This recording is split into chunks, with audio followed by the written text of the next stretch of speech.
땅을 가장 가까이 볼 수 있는 고성 통일전망타워가 오늘부터 개방됐습니다. 평화관광의 상징물로 기대를 모으고 있습니다.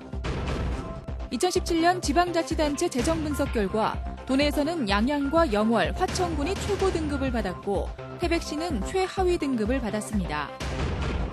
올해 영동 지역은 겨울 가뭄과 한파가 겹치며 급순환을 겪었고 여름에는 기록적인 폭염이 지속되는 등 기상이변이 이어졌습니다. 삼척 포스파워발전소 공사 현장에서 발견된 천연동굴의 기초조사와 문화재 지정 여부가 결정될 때까지 주변 발파 작업이 중지됩니다. 시청자 여러분 안녕하십니까? 뉴스데스크 강원입니다. 동해안에서 북한 땅을 가장 가까이 볼 수 있는 고성 통일전망타워가 완공돼 오늘부터 개방됐습니다. 새로 지은 전망타워는 평화 관광의 상징물로 기대를 모으고 있습니다. 김영호 기자가 보도합니다. 북녘의 금강산과 해금강이 손에 닿을 듯 눈앞에 펼쳐집니다. 휴전선을 가로지른 철도와 도로는 금방이라도 북쪽으로 달려갈 것만 같습니다. 북한 땅을 가장 가까이 볼 수 있는 동해안 최북단 통일전망타워가 문을 열었습니다. 전망타워는 비무장지대 DMZ의 영어 글자를 형상화해 통일의 문을 열겠다는 의미를 담고 있습니다. 새로 지어진 전망타워는 34m 높이로 기존 통일전망대보다 20여 미터가 더 높습니다. 1층은 편의시설, 2층은 통일안보교육관, 3층은 일반 관람실로 운영되는데 개관 첫날부터 수백 명이 몰려 흥행을 예고했습니다. 훨씬 더 멀리 또 오늘 날씨가 또 맑아서 금강산이라든지 저쪽 해금강 쪽이 굉장히 더 멀리 보여서 감회가 굉장히 새로웠고 또 굉장히 북한과 이게 멀지 않구나. 기존 통일전망대 건물은 리모델링을 거쳐 북한 음식 전문점으로 변신합니다. 고성군은 통일전망타워 신축을 계기로 주변 20만여 제곱미터를 민족화합과 생태, 해안 경관지구로 조성해 통일관광지로 발전시킬 계획입니다. 화진포 또 건봉사까지 연결하는 트리플 관광 벨트를 저희들이 만들어서 이 지역이 명실상부한 통일안보 관광단지로 저희들이 조성해 나가겠습니다.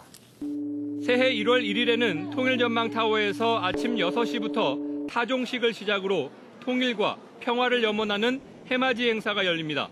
MBC 뉴스 김영호입니다. 행정안전부가 2017 회계년도 지방자치단체 재정 분석 결과를 발표했습니다. 도내에서는 양양과 영월, 화천군의 재정이 안정적인 것으로 나타났습니다. 황병춘 기자입니다. 2017 회계연도 기준으로 도내 시군들의 재정 건전성과 효율성을 따진 분석 결과가 공개됐습니다. 재정 건전성은 지방채 발행 비율과 채무 상환 노력 등을 평가했습니다. 예산 대비 채무 비율은 태백이 15.4%로 가장 높고 속초, 원주, 춘천, 강릉 순이고 삼척과 고성, 양양군 등은 채무가 없어 0%입니다. 자산 대비 부채 비율 역시 태백이 5.13%로 가장 높고 춘천, 원주, 강릉 순으로 나타났습니다. 오투리조트 보증 채무를 갖고 있던 태백시가 최하위 등급을 받았고 올림픽 준비로 지방채를 발행한 강릉과 평창도 하위권에 머물렀습니다. 재정 효율성은 지방세 수입 증감률과 지방세 징수율, 체납액 관리 비율 등을 분석했습니다. 최근 3년간 평균 지방세 징수 실적을 보면 삼척시가 14.89%로 가파른 증가율을 보였고 홍천군이 6.38%로 가장 낮았습니다. 동해와 삼척, 홍천이 가등급을 받았고 속초와 철원군은 하위 등급을 받았습니다. 건전성과 효율성을 합한 종합평가에서는 양양군과 영월, 화천군이 최고 등급을 받았고 춘천, 원주, 강릉은 보통 등급, 태백시는 최하위 등급에 머물렀습니다. 이번 지방자치단체별 재정분석 결과는 지방재정통합 공개 시스템인 지방재정 365 누리집에서 확인할 수 있습니다. MBC 뉴스 황병춘입니다. 올해를 정리해보는 마지막 시간입니다. 지난 겨울엔 가뭄과 한파가 겹치며 물 부족 현상을 겪었습니다. 여름에는 기록적인 폭염이 지속돼 피서객이 감소하는 등 기상이변이 이어졌습니다. 배연환 기자가 보도합니다. 지난 겨울 가뭄과 강추위가 더해져 속초의 취수원인 쌍천이 말라붙었습니다. 2월 6일부터 28일 동안 속초 지역의 상수도 야간 공급 중단과 격일 공급 등 제한급수로 인해 주민들이 큰 불편을 겪었습니다.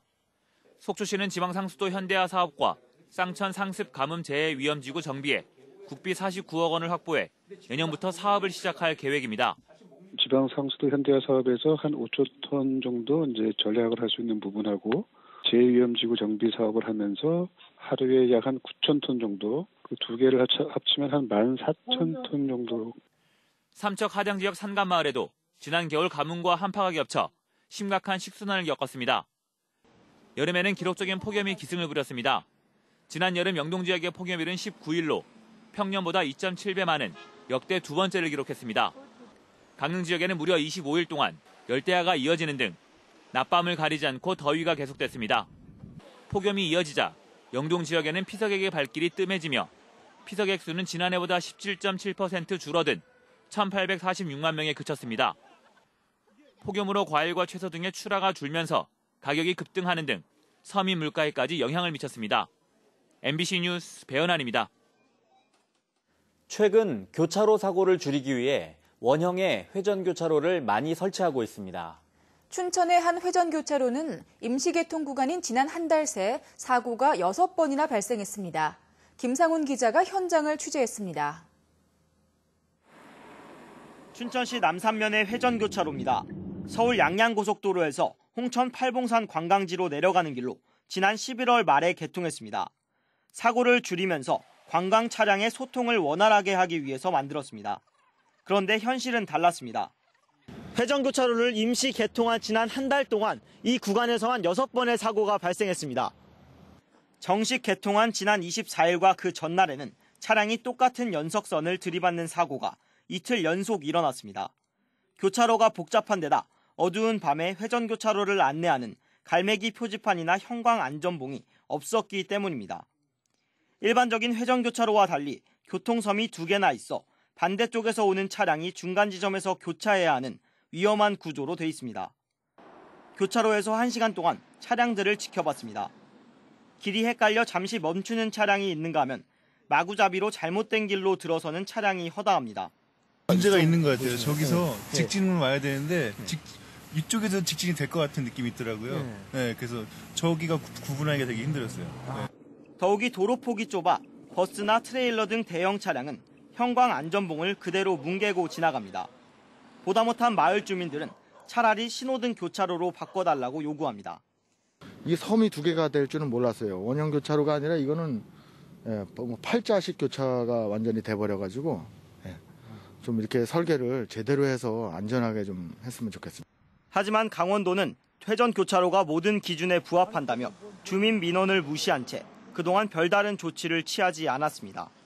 취재가 시작되자 그제서야 이용자들의 과속이 문제라면서도 도로 시설물을 추가로 설치하겠다고 밝혔습니다. MBC 뉴스 김상훈입니다.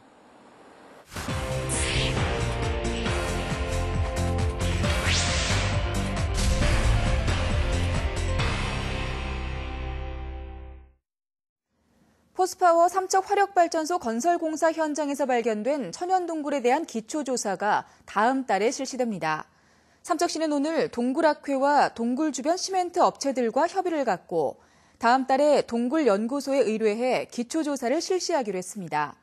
조사는 동굴의 규모와 보존 가치, 발전소 건설과 석회석 채석이 동굴에 미치는 영향들을 분석합니다. 조사 자료를 근거로 문화재심의위원회에서 문화재 지정 여부를 결정할 때까지 동굴 주변에서 발파 작업이 중지됩니다. 속초, 고성, 양양 등 설악권 3개 시군 의회의 내년도 의정비가 확정됐습니다. 속초시 의정비 심의위원회는 3차 회의를 열고 내년도 의정비를 올해보다 8% 인상된 3,950만 원으로 결정했습니다. 양양군 의정비 심의위원회도 3차 회의에서 내년부터 2022년까지 연간 의정비를 11.6% 오른 3,600만 원으로 결정했습니다. 고성군 의회의 내년도 의정비는 2.6% 오른 3,322만 원으로 확정됐습니다. 지난 24일 강릉 남대천에서 채취한 야생조류 분변에서 조류 인플루엔자 항원이 검출됐습니다. 농림축산식품부와 강릉시는 검출 지점 반경 10km를 야생 조수류 예찰 지역으로 정하고 소독을 강화하는 한편 인근 농가에는 차단 방역을 하고 있습니다. 고병원성 여부 판정에는 하루나 이틀 정도 걸릴 예정입니다. 한편 지난 17일에도 양양 남대천에서 채취한 야생조류 분변에서 조류 인플루엔자 항원이 검출됐지만 저병원성으로 판명됐습니다. 강원FC 대표이사에 박종환 전 강원도 대변인이 선임됐습니다. 강원FC는 오늘 제7차 임시주주총회와 이사회를 열어 강원도 인재개발정책관 등을 지낸 박종환 씨를 대표이사로 선임했습니다. 박 대표이사의 임기는 내년 1월 1일부터 3년이며 다음 주에 취임식이 열릴 예정입니다. 경찰관들이 화재가 난 주택에 뛰어들어 20대 지적장애인을 구출한 사실이 뒤늦게 알려졌습니다. 태백경찰서에 따르면 어제 오후 화재가 난 장성동의 한 주택에 지적장애인이 있다는 신고를 받은 장성파출소 소속 노희대 경위와 염승현 경장은 불이 난 집안으로 들어가 20대 지적장애인을 구출했습니다. 병원으로 후송된 장애인은 생명에 지장이 없는 것으로 알려졌습니다. 코레일이 오늘부터 태백중앙선 무궁화호 열차를 기존 6량에서 4량으로 줄였습니다. 코레일은 KTX 운행 이후 이용객이 줄자 태백중앙선의 카페 객차와 일반 객차를 각각 1량씩 줄여 일반 객차 4량으로 운행하고 있습니다. 태백중앙선 무궁화호 열차는 서울 청량리와 충북 제천, 정선, 태백을 거쳐 강릉을 오가는 노선입니다. 한편 철도 노조와 일부 지자체들은 객차 축소 운행에 대해 반발하고 있습니다. 도내 도로에서 최고 과속으로 적발된 차량 가운데 상당수가 외제차로 나타났습니다. 강원지방경찰청에 따르면 최근 3년간 시속 200km를 전후해 달리다가 적발된 9건 가운데 벤츠와 BMW 등 외제 차종이 6건을 차지했습니다. 뉴스를 마칩니다.